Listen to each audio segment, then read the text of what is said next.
To conclude, where can you use this attribute clustering capability?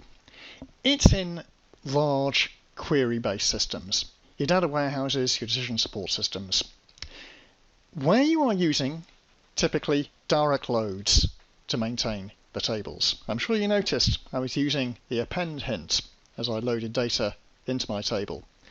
At the moment, attribute clustering will only work with direct loads. So, data warehouses, where you're using direct loads and you're running big queries, and you want to get away from use of table scans and make much more efficient use of indexes. If your environment is suitable, it gets even better. Another 12.1.02 facility is zone maps. Zone maps require Enterprise Edition plus partitioning, and in the current release are only available if you have Exadata or Supercluster hardware. But if you do have that environment, zone maps take attribute clustering to a whole new level. You don't need indexes at all.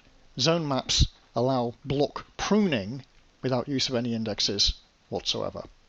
Powerful facility, make use of it if you have the appropriate environment.